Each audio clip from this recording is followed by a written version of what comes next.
भारत ने चुपचाप वो कर दिखाया जो दशकों से नहीं हुआ।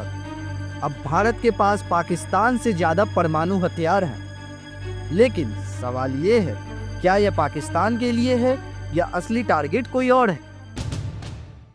स्टॉकहोम के एक रिसर्च इंस्टीट्यूट सिप्री की नई रिपोर्ट के मुताबिक जनवरी 2025 तक भारत के पास 180 न्यूक्लियर हथियार हैं। सिर्फ 2 साल में भारत ने 16 नए न्यूक्लियर बम बनाए, जबकि पाकिस्तान की गिनती 170 पर अटकी हुई। यानी इतिहास में पहली बार भारत ने न्यूक्लियर ताकत में पाकिस्तान को पीछे छोड़ दिया है। भारत हमेशा से कहता आया है नो फर्स्ट यूज, यानी हम पहले हमला नहीं करेंगे। इसी नीति की वजह से भारत ने दशकों तक अपने न्यूक्लियर हथियारों की गिनती कम रखी, लेकिन असरदार हथियार, ताकि सिर्फ जवाब में भी दुश्मन को तबाह किया जा सके। वहीं पाकिस्तान का रुख आक्रामक रहा, छोटे इलाके और कम दूरी की मिसाइलों के जरिए पहला वार करने की तैयारी। भारत अब सिर्फ संख्या नहीं बढ़ा रहा, टेक्नोलॉजी भी बदल रहा है। नई मिसाइलें कैनिस्टराइज हैं, मतलब कहीं भी रखो और तुरंत लॉन्च करो।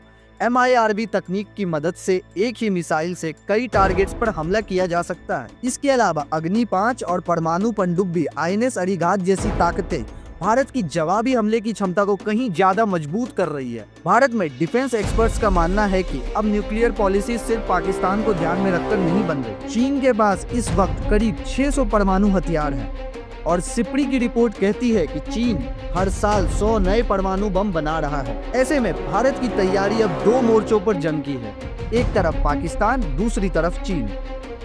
इसलिए भारत अब तक 6 से 8,000 किलोमीटर तक मार करने वाली अग्नि 6 मिसाइल पर भी काम कर रहा है। भारत अपने न्यूक्लियर हथियारों की सही लोकेशन उजागर नहीं करता, लेकिन माना जाता है कि कई हथियार अब लॉन्चर्स के साथ ही अंडरग्राउंड स्टोरेज में मौजूद हैं, ताकि खतरे की स्थिति में सेकंड्स में जवाब दिया जा सके, मिनिमम वार्निंग और मैक्सिमम रिएक्शन के साथ। डिफेंस एक्सपर्ट कहते हैं कि न्यूक्लियर युद्ध में जीतने वाला भी हारता है।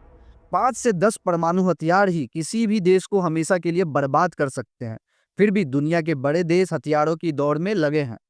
तो सवाल उठता है, क्या ये सिर्फ डिटेरेंस है या आने वाले कल की तैयारी? भारत ने भले ही पहले हमला न करने की नीति अपनाई हो, लेकिन अब इतना जरूर साफ है कि अगर हमला हुआ तो जवाब ऐसा होगा जिसे इतिहास भी याद रखेगा। धन्यवाद।